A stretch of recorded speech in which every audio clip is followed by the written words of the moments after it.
Good morning, welcome to the Australian Early Finance Briefing for Wednesday, the 12th of August 2020. My name's Nick Hurley here in Melbourne.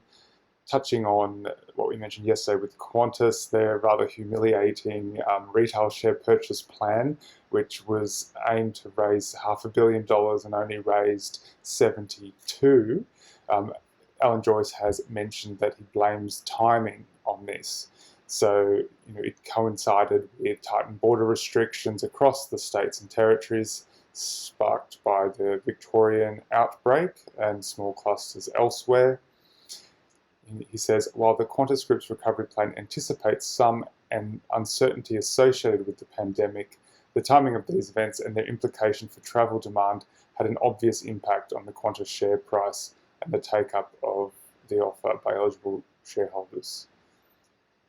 However, it is rather surprising that such a small, only 5%, took it up, if even with slightly incrementally tighter restrictions. Moving to global markets now, overnight we had the announcement that Russia has been the first country to register a vaccine with global vaccine authorities. They have developed what's called as an adenoviral vector-based vaccine, which is one that uses a modification to the common cold virus, the adenovirus. But there is a lot of sort of conjecture about whether this vaccine is up to speed, or whether it's maybe just some propaganda from the Russian state.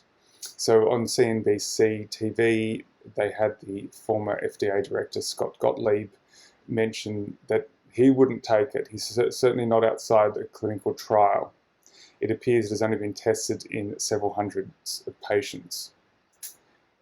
He warned that because it's an adenoviral vector vaccine, it is similar to the approach being used by CanSino, which is one of the sort of private companies developing a vaccine. They have had a lot of trouble using this adenovirus. But he says it's not a trivial vaccine, and the adenoviral vector is very complex. It's not at all clear how efficacious the Russian adenovirus vaccine is going to be.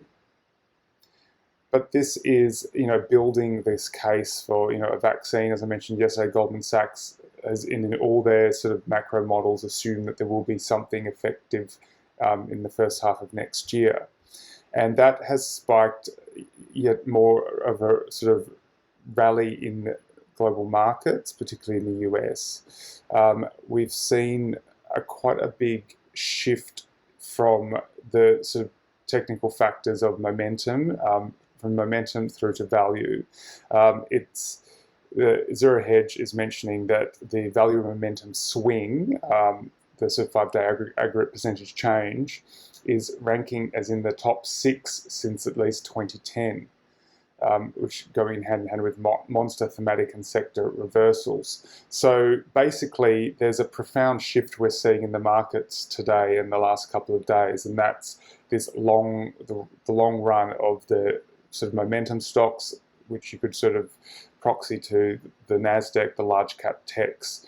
That's been driving returns up until now. And now with this sort of, oh, hang on, the economy has actually got to boot up again. There may even be potential inflationary fears going forward.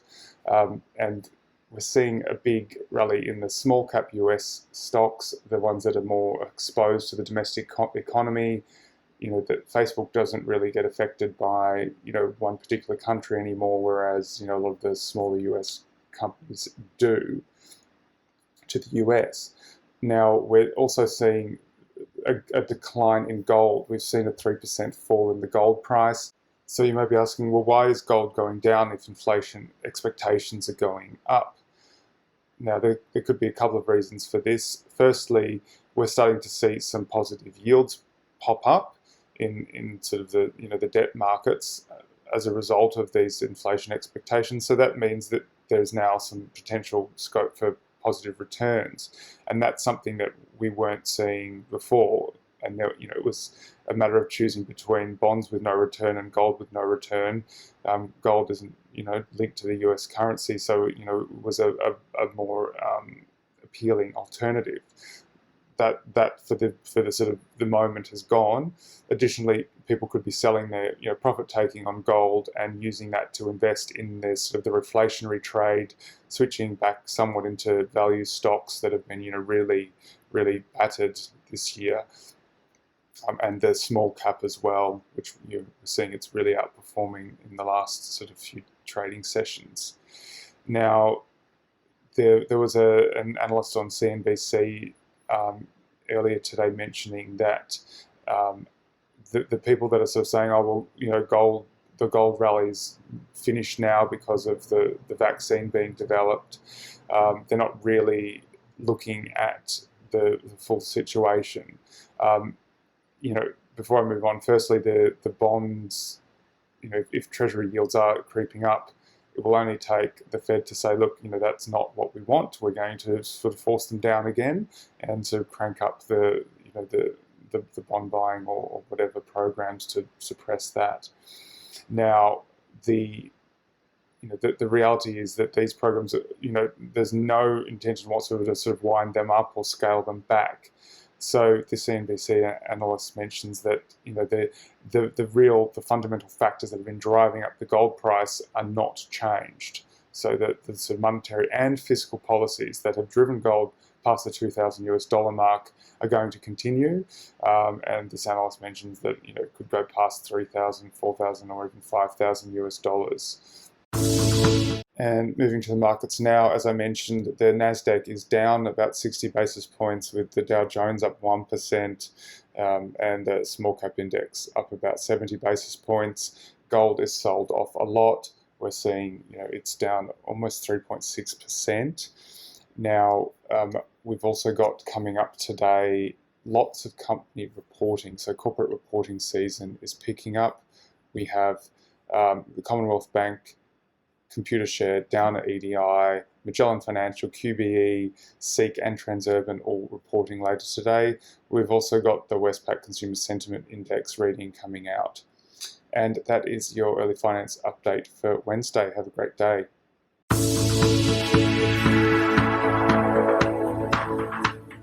This podcast is for investment professionals only and should not be relied upon by private investors.